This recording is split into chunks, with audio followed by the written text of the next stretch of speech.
मतलब कि जो मैं मुंह तक मेरे आती नहीं है, दिल की बात महादेव पल में सुन लेते हैं।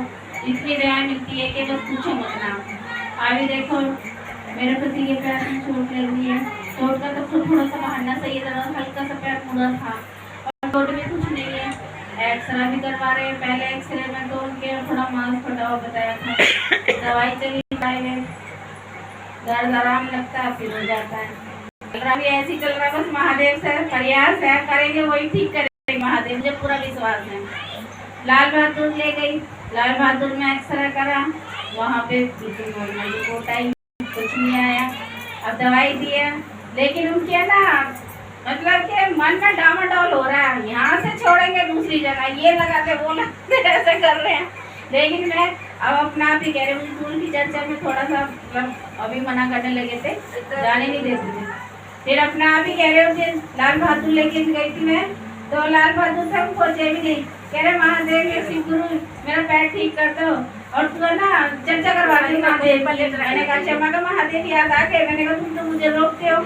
तो कह रहे नहीं नहीं नहीं, कहा देखा महादेव अपना काम अपना मन में जागृत हो गए ना। मैंने कहा तुम्हारे पैर को कुछ नहीं होएगा, कुछ नहीं, रिपोर्ट नॉर्मल आएगी। जब तक टेस्ट ही कराया था, मैं कहा मैं अपने महादेव के चरणों में रखती हुई बात कह रही हूँ, गुरु से ही डर के कह रही हूँ। बाकी मुझे अपने महादेव पर पूरा भरोसा है, आपके पैर में कुछ नहीं आएगा, बिल्कुल ठीक हो जाओगे, अभी समय है, हो जाएगा ठीक। धीरे कहते हैं चोट लगती है, कुछ भी होता है, वही लगता जाती है, लेकिन ठीक होने में समय तो थोड़ा लगता है।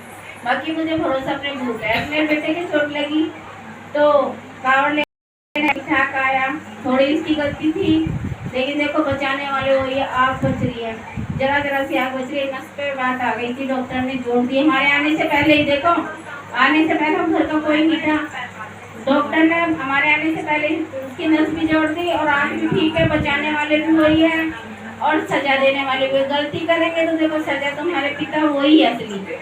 ये माँ बाप तो हमारे जो यहाँ इस जन्म के इसी जन्म के हैं, ये तो छोड़ के चले भी गए, लेकिन ये माँ बाप हमारे माता पिता हमारे जन्म जन्मों के हैं।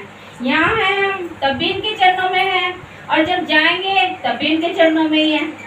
ठीक है, दया इनकी बहुत है, बहुत, इतनी दया है कि अगर मैं दया बताने लगी ना गुरु बहन तो रात ही हो जाएगी हकीकत में। ये तो मैंने तो बस थोड़ी सी वैसी दया बताइए, बाकी मेरे महादेव जानते हैं उनकी बहुत दया है, पल पल में दया उनकी बहुत बरस रही है।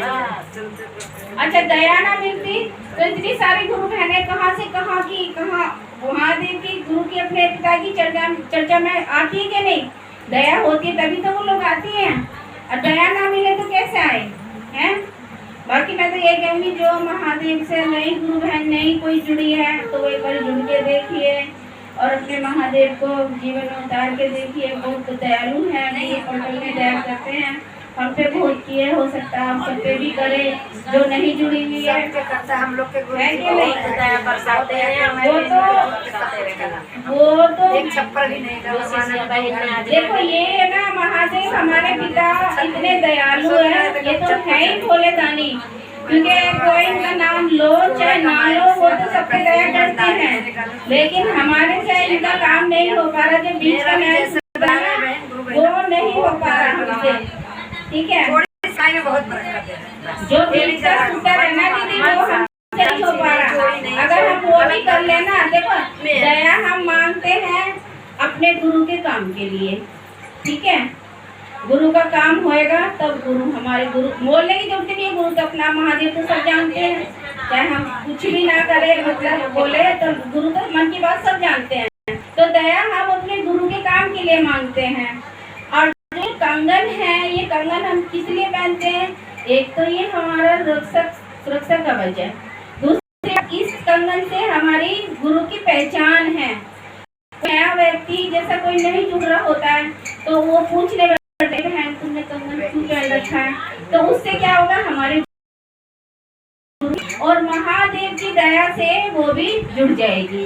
कंगन हम इसलिए पहनते हैं और नमन हम इसलिए करते हैं क्योंकि हम नमन सिवाय से प्रणाम करेंगे तो हमारे मन में हमारे महादेव जागृत होंगे, ठीक है, इसलिए